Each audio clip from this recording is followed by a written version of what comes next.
Hey, everybody, welcome to the Galaxy CDs, Rocks, and Flips Reseller Talk podcast, episode number 5. My name is Ryan, and as always, I will be your host.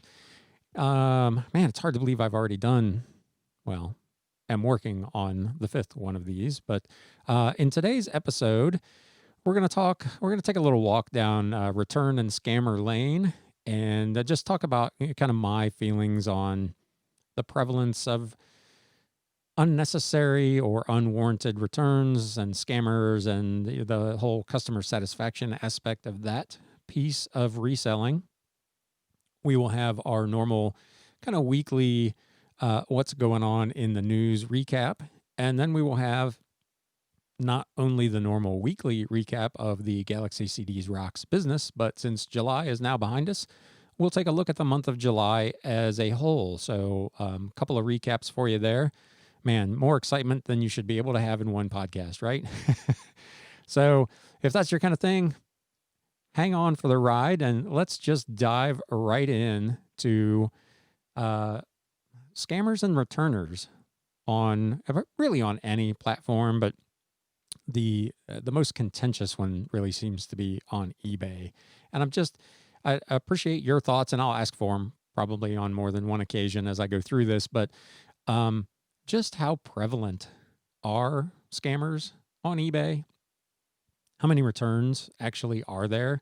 If you look at any given day in a Facebook group or any eBay related message board, you might be convinced that scammers and or / chronic returners make up the majority of the people on eBay.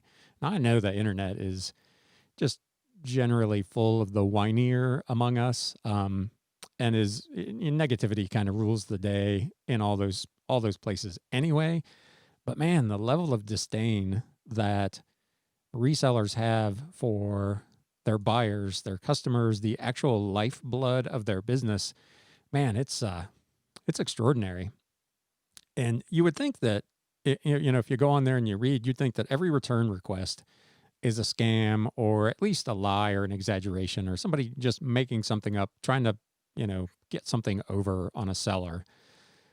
Every follow-up question to an item that's already sold is some kind of an attempt to extort a partial refund or some kind of an adjustment. And man, as somebody with a lifetime of work in the retail and customer service industry, it's just shocking to me to see that kind of attitude towards your buyers.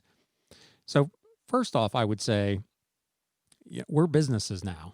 If you want to be in a position where you don't have to deal with customer issues or returns or complaints or questions, you need to maybe just have a perpetual garage sale and just be done with it. And the customers can come and they can buy the stuff. And there's no expectation at a garage sale that an item is returnable or that it will work or that it's anything other than what the customer sees in their hands. But man, if you're going to sell online to an end consumer, you're a business. You're not just a person working out of your basement for fun anymore. Returns, adjustments, customer questions, complaints, they're all part of the cost of doing business. And, to be completely frank, if you're not willing to deal with that, maybe you shouldn't be doing this.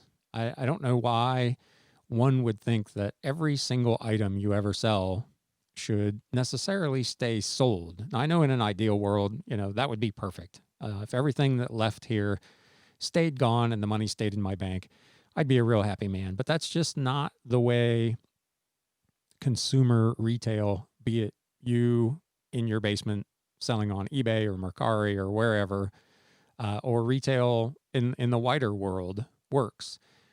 Big companies, they budget a certain amount into their plans for returns and adjustments and just customer satisfaction issues. And the idea that we as resellers should be any different literally blows my mind, especially considering the number of us, myself included, of course, that are selling second or even third or fourth hand goods. We're not all selling, brand new products that should be free of defects or issues or have questions. And the final arbiter in any case of the quality of your items and of your service is always the customer, the end user, and the person that's paying the money for the stuff. Now, I'm sure the number and the prevalence of this issue seems skewed just by the nature of the negativity online. But it would seem as though a significant portion of resellers just don't believe they should ever have to take a return ever for any reason. And it's just not realistic. To a greater or lesser extent, it's also completely within your control. Providing accurate details in your listing, taking a lot of good photos, that kind of stuff should eliminate all but the most random of returns. Now, in some categories, obviously, like clothing, for instance, returns are just naturally going to be higher than they are in other categories.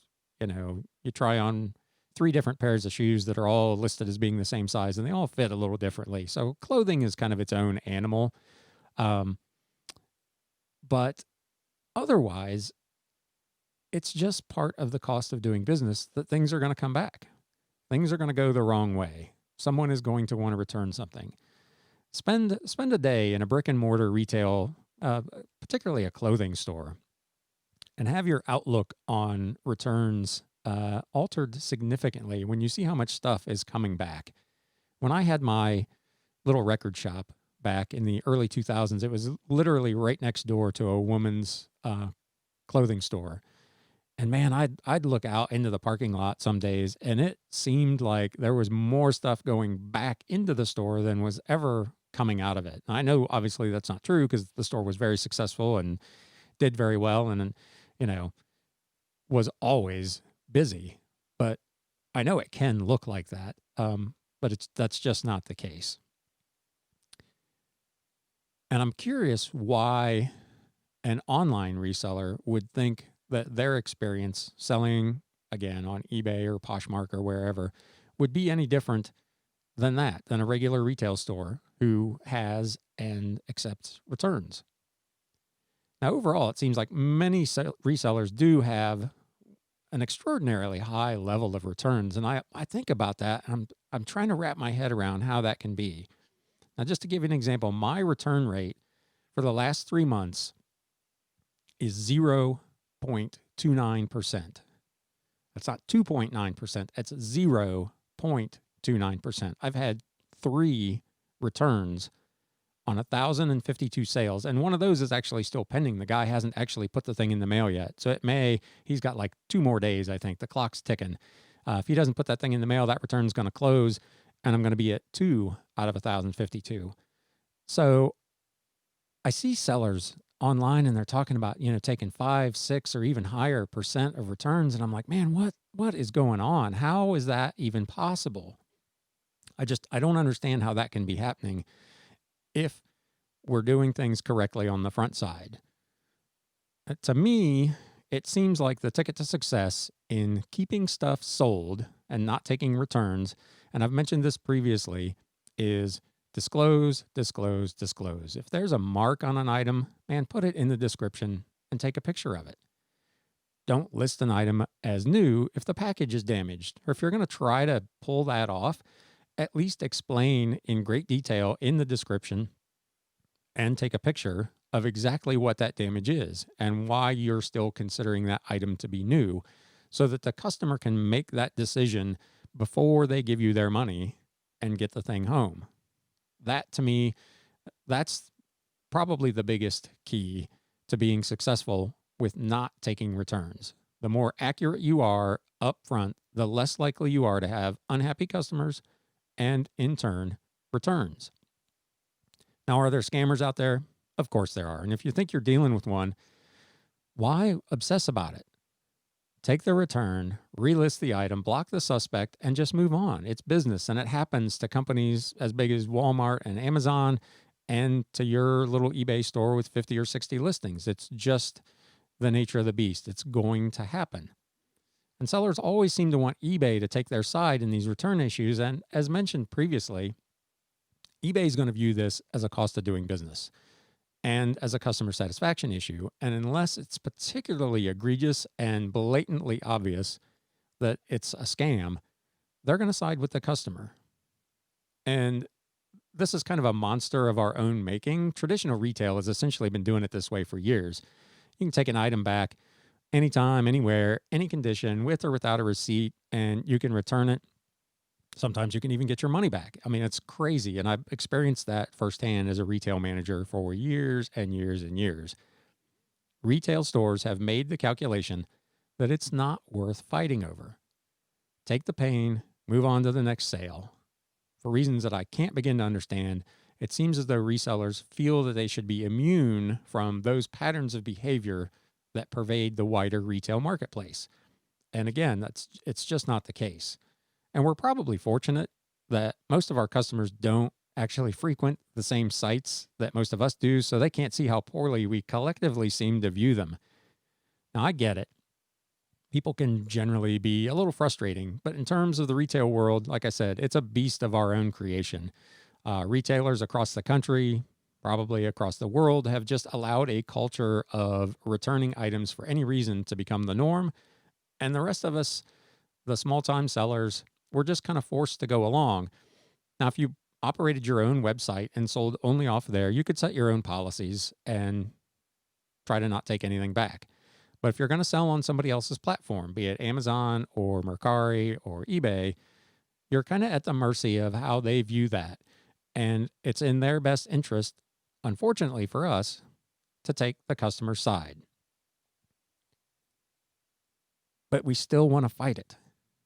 We don't want to offer returns at all. Or if we do, we make them customer paid. And that it doesn't instill confidence in the customer on the way in, and it certainly won't inspire any sort of loyalty on the back end if there's an issue. Now, I bought a microphone from bestbuy.com, and I got it free shipping, and I got it here, and I hooked it up, and I was really disappointed in the quality. It was noisy, and it didn't really do a good job. So I requested a return, and they sent me a free UPS label to return the item.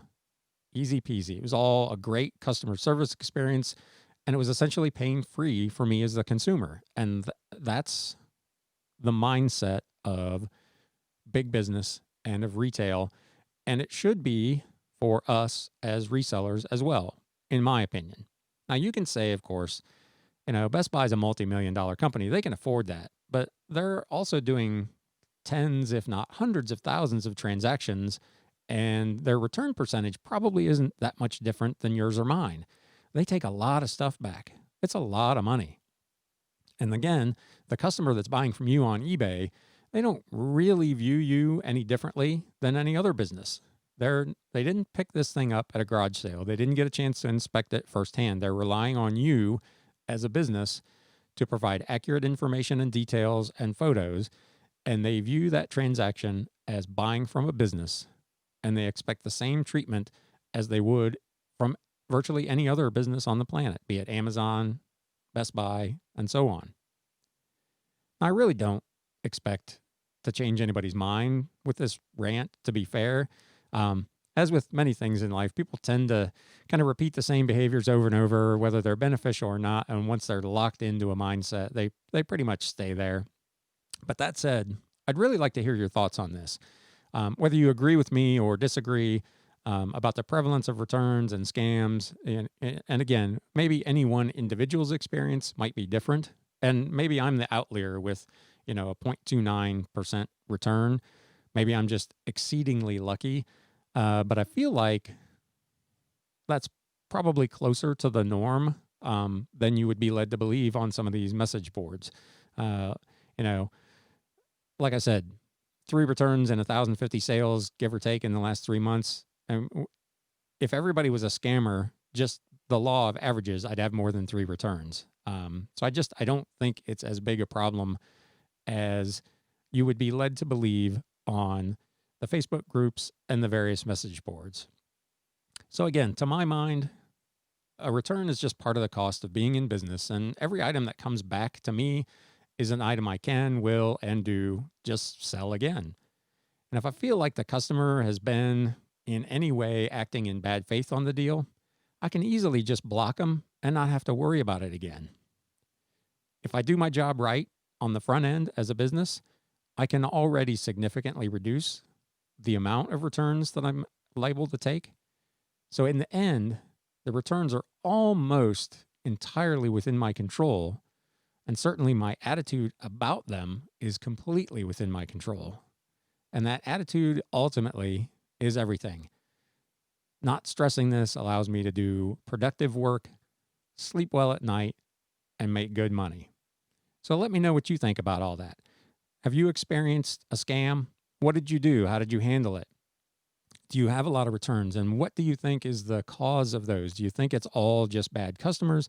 Or is there something you could be doing differently or better in your listings to help eliminate that? If you're watching this on YouTube, feel free to leave a comment in the comments below. If you're listening to the podcast, if you're on Anchor, you can leave me a voice message or shoot me an email. It's galaxycds@gmail.com, and let me know your thoughts. And with that, speaking of Anchor, we're going to take a quick sponsor break, and then I will be right back.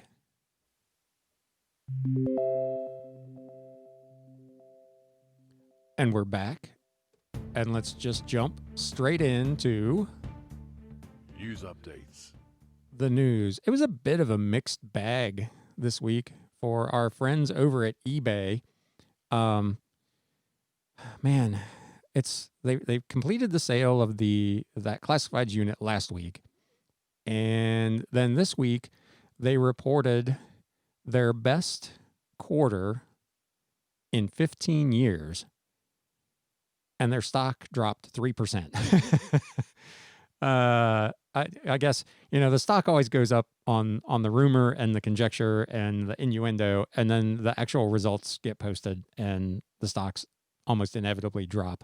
But that was a weird one for eBay to have announced the kind of results that they did for the last quarter and then suffer a pretty significant drop in their stock price was pretty surprising. Some of the things that added, I think, to that, there was a report this week that Shopify has surpassed eBay in sales for the first time ever. So revenues at the Canadian e-commerce company were up 97%, which way, way, way outperformed Wall Street estimates, which I suppose should give you some idea of how good Wall Street is at actually estimating this sort of thing. But that's probably a topic for a different podcast. But in any event, they passed eBay for the quarter in terms of sales. They're garnering a lot more interest from new companies. They've got a lot of growth with, in particular, it sounds like in food, beverages, and tobacco. In addition to strong performance in their traditional categories, which tend to be apparel and cosmetics. So tons of new retailers joined Shopify in the last quarter, from like Stetson, the company that makes all the cowboy hats, and Molson Coors. So, Shopify is doing really well. So despite having their best quarter in 15 years, that news probably did not help eBay's stock. Another issue that I think probably is weighing on investors' minds is the fact that based on current projections, that's not even a word, Ryan. Trajectory. How's that? Trajectory and projections. I just made up a brand new word, trajections. So write that one down. You got a new word today. So the Galaxy CDs, Rocks, and Flips Reseller Talk podcast has coined a new word. In any event, Walmart is likely to surpass eBay as America's number 2 online marketplace sometime later this year. So you've got some things, despite things looking pretty good at eBay, there's some stuff out there going against them. Now, the new CEO professes a little concern about that, arguing that the sales surge from shoppers afraid to visit stores, he thinks, is ultimately a long-term change in customer behavior. He believes that this will be, as we keep hearing with other things related to COVID, quote unquote, the new normal. People are just going to be buying a lot more online going forward. eBay claimed that they attained over 8 million new customers in the last quarter, which is a staggering number of people that had never shopped on eBay before and came around to the dark side and found some stuff on eBay to buy. So they also attracted a huge number of new sellers, most of which are doing well at the moment. that'll be interesting to see as well. This is not really news. This is more of a commentary and a side tangent. But the guys at Pure Hustle podcast talked about this earlier in the week. You've got a lot of new resellers who have joined in kind of at the height of reseller mania. I mean, things are going great guns right now, and there's a lot of newer resellers who are not, their only experience is the COVID-19 situation. So if things go back to the old normal and people stop buying so much stuff online, are those new resellers, are they really positioned? Do they really have the right mix of products? And you could probably say that about any of us, new or old, to sustain our business if things go back at some point to the way they were. Now, based on the trajectory of the pandemic, I would not expect that is going to happen anytime soon, obviously. But it is a real concern, particularly for the newer resellers, that, you're only getting a taste of the best of times in terms of reselling. I hate to say anything about best of times with all that's going on in the wider world, but that's essentially where we're at as resellers. This is kind of, one of the heydays to make some bank in reselling. And obviously, as that impacts individual sellers, how will that and the potential for it to go back to some semblance of normal affect eBay and Shopify and Amazon? Probably not so much Amazon, although, to get back to news, they have maybe some bigger issues, particularly as regards their treatment of third-party sellers, which I think make up a not insignificant portion of their marketplace. And I'm going to be talking, hopefully in the next couple of weeks, with someone who does a lot of Amazon selling and FBA.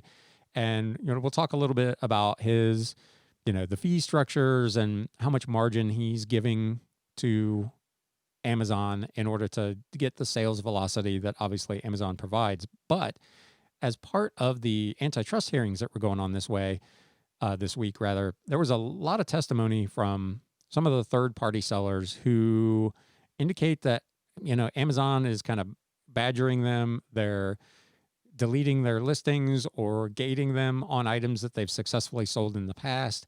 There are allegations that Amazon is, despite their own stated policy to not do this, that they are looking at strong merchandise sales from third-party sellers and then creating their own branded product to compete against that third-party seller's product, which kind of defeats the purpose of allowing third-party sellers to have success and make money.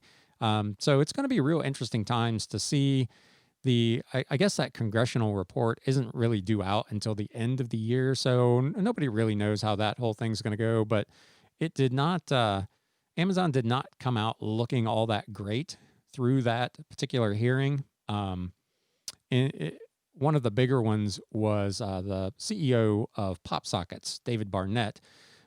He laid out a series of alarming interactions with Amazon, claiming they pressured him to lower his prices, threatening to sell back any excess inventory of his at cost, threatening to source competing vendors to make products for them that would essentially be a replacement for his product. So those are the kind of things that when Congress starts throwing around terms like monopolistic practices, those are the kind of things that they look at. So it's going to be really interesting to watch over the next few months what happens with those hearings, what happens with that congressional report, and what, if anything, Amazon does to kind of change their trajectory in terms of how they treat, in particular, their third-party sellers. So I don't know what the answer is.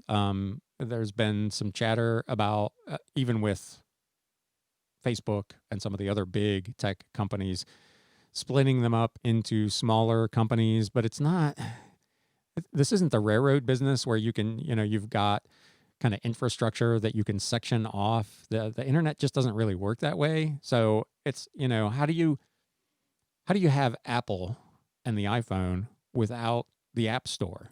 You can't. How do you split that off?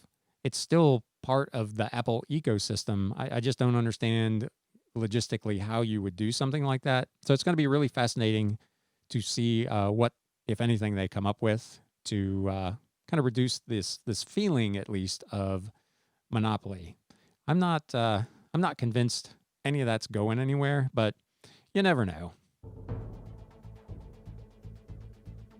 So now it's time for our, as I said, weekly and this time monthly recap. I think I mentioned in the last couple of videos that I did on YouTube that business has actually been really, really good, and the numbers bear that out. So the week from July 26th through August 1st, so again, Sunday through Saturday, total sales for me are really interesting. 13, 13, 33. Man, if I could have just made 20 cents less, it would have been 13, 13, 13. And I'd have been buying some pick 4 or pick 6 lottery numbers. But yeah, a little over 1,300. That's the second week in a row for me, over 1,300. Actually, it's the third week because there was also a week in there that was like 1,800. So really, really good. Cost of goods sold for last week, $59.44. I sold a couple of small electronics items, so my cost of goods sold was actually a little bit higher than the week prior. But nonetheless, the gross profit percentage, a stellar 95.47%, which is super. Obviously, we will take that all the time. Operating expenses for the week, it was that week where I take my charge for my eBay fees, which for the 30 days they charged me for were $563.74. So my net profit for the week was only 18.5%, or about $250. So that doesn't sound all that great for the week, but again, I've got that month's worth of fees all consolidated into a week. I'm still on the managed payments train. I have not gone live as of yet, but I'm excited to get on there and get that done so I can get those expenses accounted for kind of in the week in which they occur instead of taking that one big bill every month. So looking forward to that. For the month, I'd have to go back and double check, but I'm pretty confident I can say this was my best month since I started selling full time back in October. Gross sales $63.4904. I think I've had one other month that was over $6,000. So this was really good. Obviously, a portion of this was the yard sale / overstock sale. So there's $460, give or take there. So otherwise it would be right at kind of the $6,000 mark, but still an outstanding month. Cost of goods sold, only $461. So my net profit overall, 92.74%. You take out all the operating expenses. My income for the month of July before taxes was $34.75 and some change, 54.74% net margin. Kind of my target is to be around 50% plus. So I was right there. This is financially, if I could hit that kind of number month in and month out, I would be very, very close to where I want to be on a consistent basis. Would not be eating ramen once or twice a week. I'd be going down to Texas Roadhouse and having a ribeye instead. But overall, July was really, really good.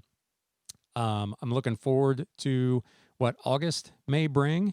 Hopefully your business is good. I mentioned this, I think, last week in the podcast, that I see a lot of sellers talking about sales being a little slow. And I've seen that over the last couple of days. There's more. And again, like I talked about in the, kind of the returns and scammers, negativity is the rule of the day on the internet anyway. But it seems like a lot of sellers are suffering from kind of a summer slump. And I don't know if that's what that would be related to. And it's hard for me to even comment on because I'm not experiencing it at this point myself. My sales have been as good or better than they've ever been. So let me know in the comments what your business looks like, how you're doing, how was July, what are your thoughts for August, and hopefully everybody is doing well and staying healthy. You're not playing for the Miami Marlins, and man, what a mess that is. If you follow baseball at all, I think it's something like 2/3 of the team came down with COVID this week. So bad news for them. And with that, I'm going to call it a wrap. You have been listening to the Galaxy CDs, Rocks, and Flips Reseller Talk podcast, and I will catch you next time. Thanks for listening.